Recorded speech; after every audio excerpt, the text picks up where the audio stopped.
رب العالمين والصلاة والسلام على سيد الأنبياء والمرسلين محمد وعلى آله وصحبه أجمعين. أما بعد، أعوذ بالله من الشيطان الرجيم. بسم الله الرحمن الرحيم. رب اشرح لي صدري ويسر لي أمري واحلل عقدة من لساني يفقهوا قولي. وقال النبي صلى الله عليه وسلم: إن من البيان لسحرا، أو كما قال عليه الصلاة والسلام: صدق الله العظيم وصدق رسوله النبي الكريم.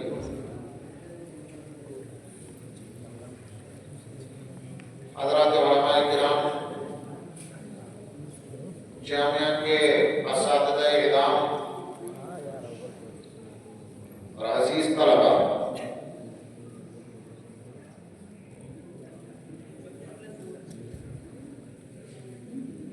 میں نے الحمدللہ انجمن کا پروگرام از اول تا آخر خوب غور کے ساتھ سنا. جہاں تک میں انجمن کی ضروریات، انجمن کے مقاصد اور انجمن کے اسباب و وسائل کو جانتا ہوں، اس کے اعتبار سے ہر پہلو سے میں نے از اول تا آخر پروگرام پر نظر ڈالی. صرف اس لیے نہیں کہ میں اس مدرسے میں بیٹھا ہوں، بلکہ ایک حقیقت کا اظہار ہے کہ اول سے آخر تک پورا پروگرام نہایت ہی عمدہ پیش کیا گیا. ہمارے جن طلباء نے، جن عزیزوں نے محنت کی اور جن اساتذہ کرام نے رہنمائی فرمائی، دل سے دعا نکلتی ہے کہ اللہ تبارک و تعالی ان تمام حضرات کی محنتوں کو قبول فرمائے. بھائیو، اصل دعا وہی ہوتی ہے کہ جو دعا دل کو متاثر کرنے سے نکلتی ہے. مجھے حضرت مولانا ابوالحسن علی میاں ندوی رحمۃ اللہ علیہ کے ایک متوسل نے ایک واقعہ سنایا کہ ایک مرتبہ حضرت مولانا علی میاں ندوی رحمۃ اللہ علیہ ان کے یہاں گھر پر تشریف فرما تھے. لوگ ملاقات کے لیے آ رہے تھے، ملاقاتیں کر رہے تھے، دعاؤں کی درخواست کر رہے تھے.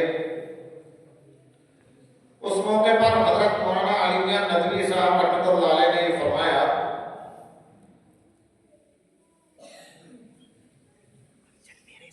کہ لوگ دعا کے لیے کہتے ہیں اور دعائیں کی بھی جاتی ہیں.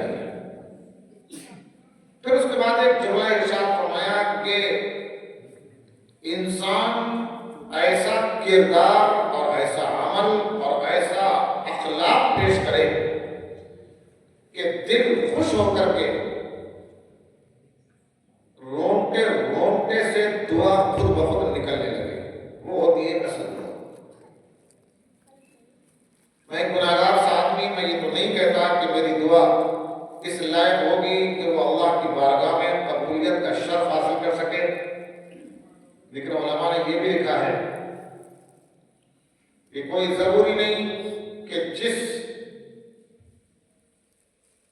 زبان سے دعا نکل رہی ہے تو وہ زبان ہی قبولیت کی صلاحیت رکھتی ہو، بلکہ اللہ تبارک و تعالیٰ کے یہاں جس کے لیے دعا کی جا رہی ہے اس کو دیکھا جاتا ہے کہ وہ قبولیت دعا کا محل اور مقام ہے یا نہیں.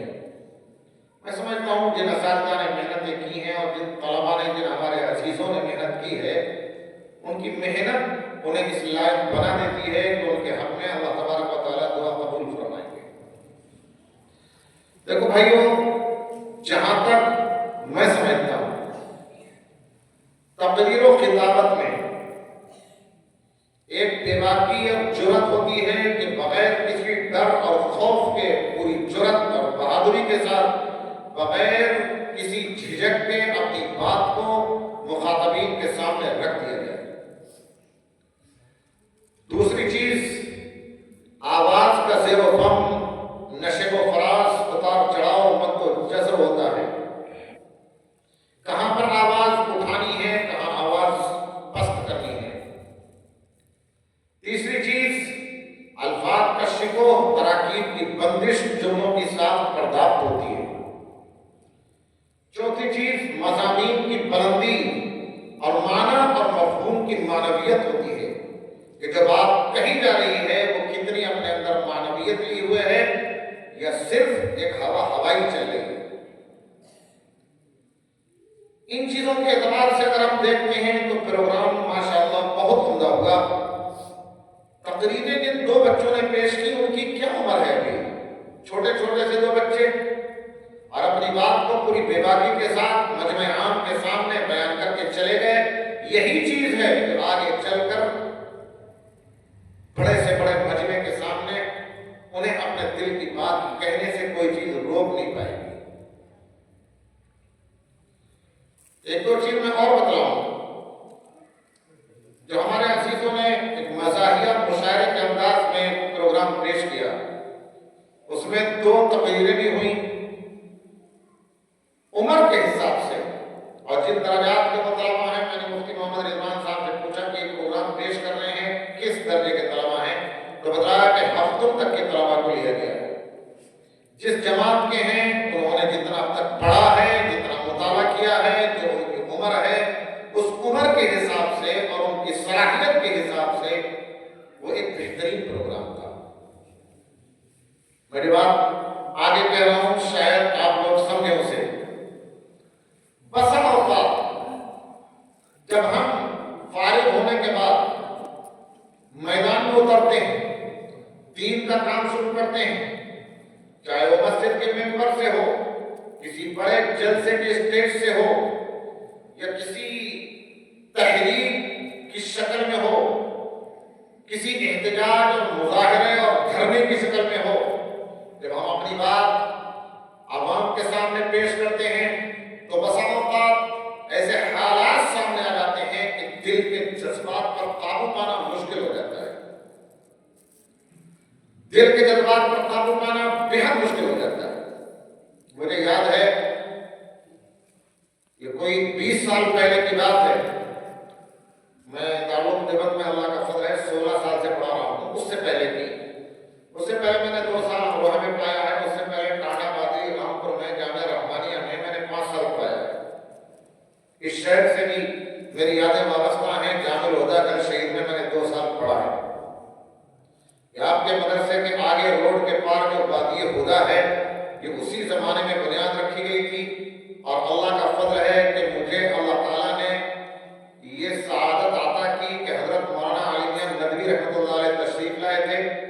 اسلامیہ کالج میں جو کٹ گھر کے علاقے میں ہے، اس اسلامیہ کالج میں تعلیمی کانفرنس ہوئی تھی 3 دن کی، اس میں حضرت تشریف لائے ہوئے تھے، اور ان کی خدمت کے لیے جن طلباء کو منتخب کیا گیا تھا اس میں ایک نام میرا بھی تھا، اگرچہ میں بہت چھوٹا تھا۔ اسی وقت میں اس وادی ہدیٰ کی بنیاد حضرت مولانا علی میاں ندوی رحمۃ اللہ علیہ کے ہاتھوں سے رکھی گئی تھی۔ میرا دیکھا ہوا یہ علاقہ، اس وقت اس علاقے میں پانی اور جھاڑ جھنکار کے علاوہ کچھ نہیں تھا، بیابان جنگل تھا۔ خیر، میں کہہ رہا تھا کہ 20 سال پہلے جب میں رامپور کے ٹاڑا بادری میں پڑھاتا تھا، ڈنمارک کی حکومت نے، ڈنمارک کے اندر ایک کارٹونسٹ نے آقا دو جہاں صلی اللہ علیہ وسلم کی گستاخی پر مشتمل ایک کارٹون شائع کر دیا۔ پورے ہندوستان کے اندر احتجاجی جلسے ہوئے، رامپور کے اندر ضلع سطح کا ایک احتجاجی پروگرام کیا گیا۔ اس پروگرام کی اناؤنسنگ میں کر رہا تھا۔ پروگرام کے بیچ میں ایس ڈی ایم نے آ کر کے ایک ایسی بات کہی کہ میرے نیچے سے اوپر تک بدن میں آگ لگ گئی۔ اس وقت میں دل تو یہ چاہ رہا تھا کہ جو بھی کچھ ہو حالات سے نمٹ دیا جائے گا، جیل جانا پڑے گا، اس کا بھی سامنا کریں گے، لیکن جو دل میں بھڑاس ہے پوری نکال دی جائے اور اچھی طریقے سے بیان کر دیا جائے۔ لیکن لوگوں کے ساتھیوں کے مشورے سے جذبات پر قابو پایا، اور قابو پا کر کے ہم آرام سے کرتے رہے، آگے کا پروگرام چلتا رہا۔ میں یہ کر رہا ہوں کہ کبھی کبھی ایسے حالات آ جاتے ہیں کہ جذبات پر قابو رکھنا ضروری ہوتا ہے، جبکہ جذبات پورے جوش کے ساتھ ابھر رہے ہوتے ہیں۔ اس وقت میں اعصاب کی مضبوطی اور اعصاب کے اوپر ضبط اور کنٹرول اور اپنے جذبات کو قابو میں رکھنا، یہ ایک مقرر کی بہترین کامیابی ہوتی ہے۔ میں نے یہ بات اس لیے کہی ہے کہ جب ہمارے عزیز مزاحیہ مشاعرہ پیش کر رہے تھے تو اشعار پڑھنے والے کے اشعار پڑھنے اور ان کی نقل و حرکت، ان کی اداؤں کو دیکھ کر مجمع ہنس رہا تھا، لوٹ پوٹ تھا، لیکن وہ اپنے اعصاب پر قابو پائے ہوئے تھے کہ وہ نہیں ہنس رہے تھے۔ تقریر کرنے والے دو ہمارے عزیز آئے، انہوں نے دونوں نے دو مشہور شخصیتوں کے انداز میں تقریر کی۔ آپ کا جو حال تھا وہ بھی ہم نے دیکھا، لیکن کیا وجہ کہ ان کے چہرے پر، ان کے ہونٹ پر، ان کے پیشانی پر کوئی تاثر قائم ہو جائے اور کوئی ہنسی کی جیسی کوئی چیز آ جائے اور وہ اپنے جذبات کو ظاہر کر بیٹھے، ضبط نہ کر بیٹھے، ایسا ہمیں دیکھنے کو نہیں ملا۔ یہ بہت بڑی کامیابی ہوتی ہے کہ اپنے جذبات کو قابو کر لینا اور اپنے اعصاب پر کنٹرول رکھنا اور اعصاب کا ایسے موقع پر ساتھ دے دینا، یہ بہت بڑی کامیابی ہوتی ہے۔ میں کہہ رہا ہوں کہ پتہ نہیں آپ میری بات یہ سمجھ رہے ہیں نہیں سمجھ رہے ہیں، لیکن جو میں بات آپ کر رہا ہوں اس پر غور کرنے کی چیز ہے۔ اس چیز کی مشق اگر مقرر نے کر لی کہ مجھے کچھ بھی حالات ہو، اپنا بات جو مجھے کہنی ہے تمام تر جذبات پر قابو پا کر کنٹرول رکھتے ہوئے، اعصاب کو اپنے قابو میں رکھتے ہوئے اپنی بات مجھے پیش کر دینی ہے، تو اس سے بہتر کامیاب مقرر کوئی نہیں ہے۔ اگر ایک مقرر تقریر کر رہا ہے، بیچ میں کسی نے کوئی گستاخی قسم کی کوئی چیز کی، آپ کو غصہ دلانا چاہا، آپ جذبات میں بہ کر غصے میں آ کر تقریر چھوڑ بیٹھے یا اسی تقریر میں اور پھونک کر دیا، تو یہ ناکام مقرر ہے۔ میں نہیں سمجھتا کہ وہ کامیاب مقرر ہے۔ تو اعصاب پر، اپنے جذبات پر قابو پانے کی مشق کرنا بھی ایک چیز ہوتی ہے۔ اس سلسلے میں ایک بات میں یہ بھی عرض کر دوں، عزیزوں، آپ کسی سے کم نہیں ہو۔ کبھی اپنے دل کے اندر یہ بات نہ لانا کہ ہم کمتر ہیں، نہیں۔ آپ کے اندر اللہ نے جو صلاحیت رکھی ہے وہ کسی بھی دوسرے سے کم نہیں ہے۔ آپ یہ سمجھیں کہ کالجوں میں پڑھنے والے طلبا، یونیورسٹیوں میں پڑھنے والے طلبا، آپ کے وہ ساتھی جو بچپن میں آپ کے ساتھ گاؤں میں کھیلا کرتے تھے، آپ مدرسے میں آ گئے، وہ یونیورسٹیوں میں بڑی بڑی ڈگریاں حاصل کر رہے ہیں، وہ کامیاب ہیں، آپ ناکام ہیں، ایسا ہرگز نہیں ہے۔ آپ کے اندر جو صلاحیت ہے، میں قسم کھا کر کہہ سکتا ہوں کہ دنیا کی کسی یونیورسٹی میں وہ صلاحیت موجود نہیں ہے، کسی بھی یونیورسٹی کے طلبا میں وہ صلاحیت موجود نہیں ہے۔ اور میں آپ کو اس کی ایک تھوڑا سا ایک نمونہ، ایک جھلک بتاؤں آپ کو، کامیاب آپ ہیں یا وہ ہیں۔ ہمارے مدرسے میں جو طلبا آتے ہیں ان کی تعداد کو دیکھ لیجیے، اور پورے ہندوستان کے مدارس میں جو طلبا پڑھتے ہیں، میری معلومات کے مطابق، جو علماء جانتے ہیں ان سے پوچھیے گا، جسٹس راجندر سچر کمیٹی کی رپورٹ کے مطابق مدارس میں آنے والے طلبا 2 سے 4% ہیں، صرف 100 میں 4 طلبا آتے ہیں۔ ایک اچھی خاصی تعداد وہ بھی ہے جو نہ مدرسوں میں آتی ہے، نہ یونیورسٹیوں میں جاتی ہے، نہ کالجوں میں جاتی ہے، ہوٹلوں میں جاتی ہے، کارخانوں میں جاتی ہے، پکچر کی دکانوں میں جاتی ہے، ٹیلروں کی دکانوں پر رہتی ہے۔ ایک بڑی تعداد وہ ہے، 4% صرف مدرسوں میں آتی ہے۔ ان 4% طلبا میں کون سا طالب علم ایسا ہے جو ناکام ہو؟ کون سا طالب علم ایسا ہے جو امامت نہ کر سکے؟ کون سا طالب علم ایسا ہے جو دین کی بات لوگوں کو نہ بتا سکے؟ اور کون عالم ایسا ہے جو مدرسے سے نکلنے کے بعد لوگوں کے ایمان پر ڈاکہ ڈالنے والے ڈاکوؤں سے ان کے ایمان کی حفاظت نہ کرتا؟ آپ اگر تناسب کو دیکھیں، تناسب نہ سمجھتے ہو تو میں آج کل جو زبان جو لفظ استعمال ہوتا ہے اس کو میں بول دوں، پرسنٹیج کو دیکھیں تو پرسنٹیج کے حساب سے مدارس کا مقابلہ دنیا کی کوئی یونیورسٹی آج بھی نہیں کر رہی ہے، کوئی یونیورسٹی آج بھی نہیں کر سکتی۔ ہمارا جو تکمیل ادب پڑھایا جاتا ہے وہ تکمیل ادب عربی BA اور MA کے برابر ہے جو یونیورسٹی میں ہوتا ہے۔